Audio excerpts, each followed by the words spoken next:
أعوذ بالله من الشيطان الرجيم. بسم الله الرحمن الرحيم. السلام عليكم ورحمة الله وبركاته. الحمد لله الذي بنعمته تتم الصالحات. أشهد أن لا إله إلا الله وحده لا شريك له، وأشهد أن محمدا عبده ورسوله الذي لا نبي بعده. اللهم صل وسلم وبارك على سيدنا ومولانا محمد صلى الله عليه وسلم وعلى آله وأصحابه أجمعين. أما بعد، فيا عباد الله، أوصيكم ونفسي بتقوى الله، فقد فاز المتقون. قال الله تعالى في القرآن العظيم: أعوذ بالله من الشيطان الرجيم. يا أيها الذين آمنوا اتقوا الله حق تقاته ولا تموتن إلا وأنتم مسلمون. Hadirin kaum muslimin sidang Jumat yang dirahmati oleh Allah Subhanahu wa taala.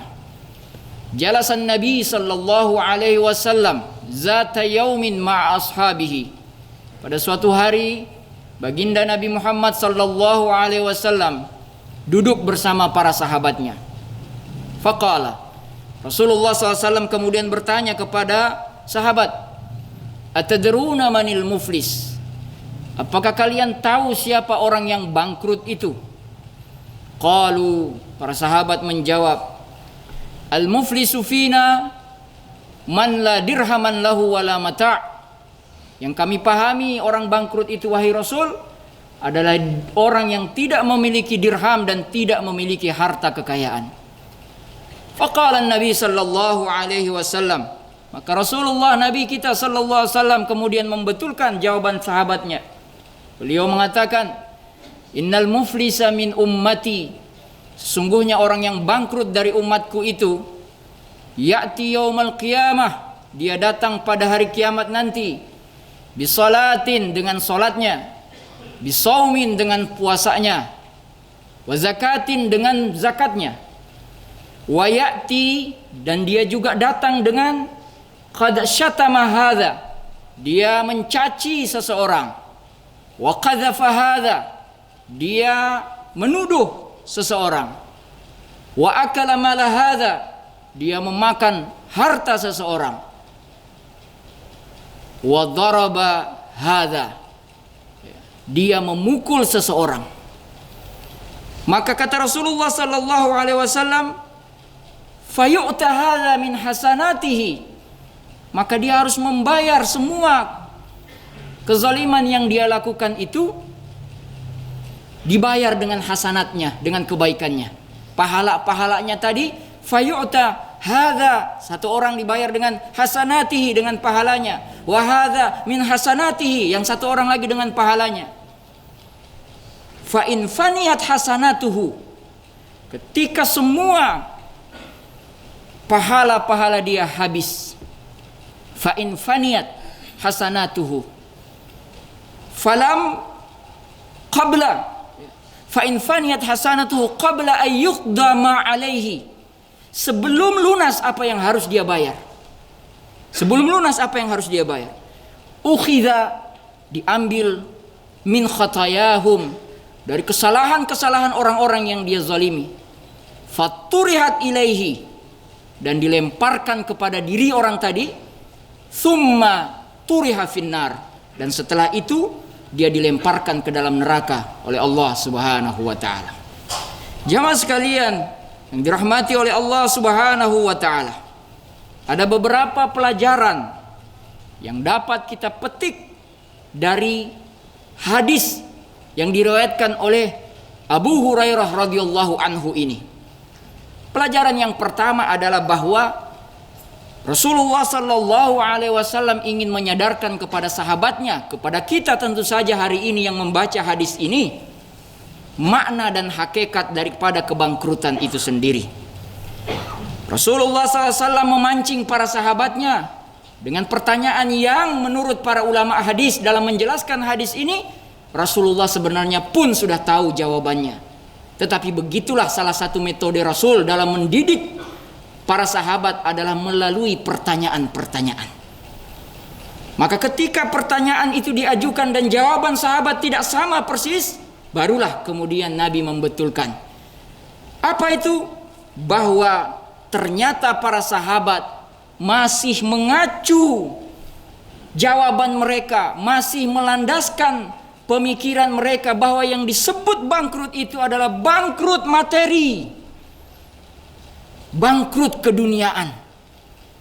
Maka Rasulullah sallallahu alaihi wasallam kemudian memberikan kesadaran yang sangat penting bahwa nanti suatu saat ada kebangkrutan yang harus lebih diwaspadai daripada sekedar kebangkrutan materi, yaitu kebangkrutan pahala yang tidak lagi dapat menolong orang tersebut. Hal yang sama juga seharusnya sering kita dengarkan ketika orang menilai kesuksesan, menilai keberhasilan, senantiasa selalu diiringi dengan keberhasilan dengan indikator kekayaan pencapaian materi. Dia lupa bahwa materi tidak semestinya dan tidak selama-lamanya akan menyelamatkan dirinya di hadapan Allah Subhanahu wa taala. Oleh karena itu, ada pelajaran yang kedua yang ingin disampaikan oleh Rasulullah sallallahu alaihi wasallam dalam hadis ini, yaitu Rasulullah kemudian menjelaskan ternyata ciri-ciri orang yang bangkrut di akhirat adalah di antaranya berdasarkan hadis tadi, dia soleh secara individu. Dia ya'ti yaumal qiyamah, dia datang bi salatin wa saumin wa zakatin wa dan semuanya. Dia bawa semua pahala-pahala individu. Namun disayangkan, dia tidak soleh secara sosial. Dia tidak soleh dengan ditandai banyaknya kesalahan yang dia lakukan kepada keluarganya, kepada istri tercintanya, kepada anak-anak yang menjadi tanggung jawabnya, kepada tetangganya yang harus dihormatinya, dimuliakannya, kepada tamu yang harus dimuliakannya berdasarkan hadis Nabi yang lain. Man kana yu'minu billahi wal yawmil akhir falyukrim dhaifahu. Siapa yang beriman kepada Allah dan kepada hari akhir, maka hendaklah dia memuliakan tamunya. Man kana yu'minu billahi wal yawmil akhir falyakul khairan aw liyasmut. Siapa yang beriman kepada Allah dan kepada hari akhir, maka hendaklah dia mengucapkan kalimat-kalimat yang benar, yang menyejukkan, yang menenangkan orang, yang tidak membuat gaduh, yang tidak menyakitkan hati orang. Kalau itu dia tidak mampu, maka hendaklah dia memilih untuk diam. As-sukut as-salamah. Diam itu lebih selamat. As-sukut zahab. Diam itu emas. Jamaah sekalian yang dirahmati Allah Subhanahu wa taala. Dan jika kita perhatikan kesalehan-kesalehan sosial yang ditandai dalam hadis tadi, betul-betul masuk kebanyakannya kepada ranah muamalah. Muamalah. Ada orang lain yang sedang diajak berhubungan. Mufa'alah, munakahah. Semua yang menggunakan wazan-wazan demikian adalah semua pasti membutuhkan orang lain. Kita ulangi hadis tadi jika kita lupa. Ya'ti yaumal qiyamah bisalatin, dia datang dengan salatnya, wa saumin puasanya, wa zakatin dengan zakatnya. Wa ya'ti qad syatama hadza, dia mencaci orang, wa kadzafa hadza, dia menuduh orang, wa akala malun hadza, dia makan harta orang, wa daraba hadza, dia mukul orang. Semua dengan orang lain. Maka pelajaran kedua yang diinginkan oleh Rasulullah SAW agar kita pahami adalah tidak membahayakan bagi orang lain. Dan itulah definisi muslim ketika ditanya, siapa muslim itu? Al-muslimu man salimal muslimuna. Orang muslim itu adalah orang yang selamat, orang Islam yang lain dari dirinya, min lisanihi wa yadihi, dari tangan, dari lisannya dan dari tangannya. Menggunakan konsep mafhum mukhalafah, pemahaman terbalik, ketika seorang muslim didefinisikan adalah orang yang selamat orang lain dari perbuatan buruknya, maka mafhum mukhalafahnya, pemahaman terbaliknya adalah seorang muslim adalah seorang yang memberikan manfaat yang sebesar-besarnya kepada orang lain. Dan itu disampaikan oleh Nabi sallallahu alaihi wasallam, khairukum anfa'ukum linnas. Sebaik-baik kalian adalah yang paling memberikan manfaat kepada orang lain. Yang ketiga, terakhir, pelajaran yang diinginkan oleh Rasulullah sallallahu alaihi wasallam dari hadis ini adalah mari kita lihat cara penyelesaian kesalahan di yaumul qiyamah, di mana dinar, di mana dirham tidak berlaku lagi. Yang berlaku adalah pahala-pahala yang dikumpulkan. Maka sungguh rugi betul hadis ini disampaikan dengan hadis muflis, hadis kebangkrutan. Ketika orang sudah pede, percaya diri, bangga dengan amal-amal yang menyertainya, dia kira selama ini dia akan selamat. Ternyata semua itu harus habis dipakai membayar kesalahan-kesalahannya, dan malah sebaliknya dosa dan kesalahan orang lain dilemparkan ke dalam dirinya. Na'udzubillah, summa na'udzubillah min zalik. Jamaah Jumat yang dirahmati oleh Allah Subhanahu wa taala, sebelum kita akhiri khutbah kita pada kesempatan kali ini, ada beberapa hal yang harus kita segera usahakan di dalam kehidupan kita masing-masing agar kita selamat dari kebangkrutan akhirat yang disampaikan oleh hadis ini. Yang pertama, jaga hubungan baik dengan Allah. Karena menjaga hubungan baik dengan Allah, mudah-mudahan hubungan kita dengan sesama manusia juga baik. Dan itu disampaikan dalam hadis. Jika khotib tidak salah ingat, hadis yang diajarkan oleh Rasulullah SAW kepada Ibnu Abbas, mudah-mudahan tidak salah. Waktu Ibnu Abbas masih kecil, hadisnya cukup panjang. Ya gulam, wahai anak kecil, ihfazillah, jagalah Allah, yahfazak, maka Allah akan menjagamu. Ketika hubungan kita dekat dengan Allah, mudah-mudahan Allah menjauhkan lisan kita dari menyakiti orang lain. Ketika kita dekat dengan Allah, mudah-mudahan Allah berikan harta yang melimpah, yang berkah, yang halal, sehingga kita tidak perlu untuk mengambil harta orang lain. Kalau kita dekat hubungan dengan Allah, Allah akan masukkan di dalam hati kita ini rasa cukup, sehingga dunia ini tidak menjadi hal yang membinasakan. Karena sungguh kita perlu khawatir, karena perhatikan orang-orang yang kemudian tersangkut dengan masalah-masalah harta, sebenarnya dia tidak miskin-miskin amat. Dia punya untuk sekedar melanjutkan hidupnya di dunia ini, tetapi hawa nafsu setan yang membujuknya, yang dia tentu saja jauh dari bimbingan Allah, dia terpesona dengan dunia, dan kemudian dia harus berurusan dengan hukum baik dunia maupun akhirat. Yang kedua, setelah menjaga hubungan baik dengan Allah, kita harus waspada mulai hari ini untuk jangan sampai melakukan kesalahan dan dosa pada sesama, baik berupa ucapan, sikap maupun perbuatan. Yang ketiga, selesaikan di dunia ini. Baik yang menyakiti, minta maaf. Baik yang disakiti, beri maaf.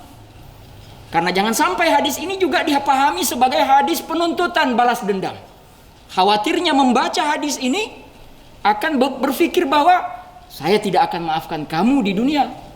Saya akan menggunakan hadis Nabi, riwayat Abu Hurairah, akan saya tuntut dan akan saya ambil pahala-pahalamu untuk saya. Itu juga salah. Karena dalam hadis yang lain Nabi mengatakan maafkan orang.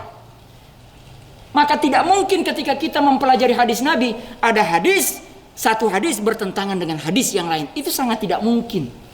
Yang terjadi bisa saja adalah pemahaman terhadap hadis kita tidak lengkap dan tidak komprehensif. Nabi menyuruh kita untuk memaafkan orang lain. Logikanya, kalau kita tetap mau bersikeras tidak mau memaafkan orang lain, sekalipun posisi kita benar nanti di yaumul qiyamah, maka kita akan kehabisan waktu untuk berurusan dengan banyak orang yang belum sempat kita selesaikan urusannya di dunia. Seharusnya kita sudah masuk ke dalam surga. Seharusnya tinggal beberapa langkah lagi, hisab kita sudah selesai. Tetapi baru saja kita mau melangkah, ternyata masih ada tunggakan-tunggakan kasus kita dengan orang lain di dunia yang belum kita maafkan dan kita selesaikan di dunia ini. Dan percayalah, pengadilan Allah di akhirat sangat detil, luar biasa. Akan didatangkan semua orang yang ikut terlibat dalam kasus itu. Jamaah sekalian yang dirahmati oleh Allah Subhanahu wa taala, demikianlah khutbah yang bisa kita sampaikan pada kesempatan kali ini. Mudah-mudahan Allah Subhanahu wa taala memberikan keberkahan kepada lisan kita, kepada tangan kita, kepada seluruh anggota tubuh kita, sehingga kita tidak menjadi sumber masalah, kita tidak menjadi sumber kekacauan, tetapi sebaliknya kita menjadi sumber ketenangan, kita menjadi sumber kebermanfaatan, dan semoga dengan itulah kita selamat dunia dan akhirat. Barakallahu li wa lakum fil Qur'anil azim, wa nafa'ani wa iyyakum bima fihi minal ayati wa dzikril hakim, wa taqabbal minni wa minkum tilawatah, innahu huwas sami'ul alim. Aqulu qouli hadza fastaghfiruh, innahu huwal ghafurur rahim.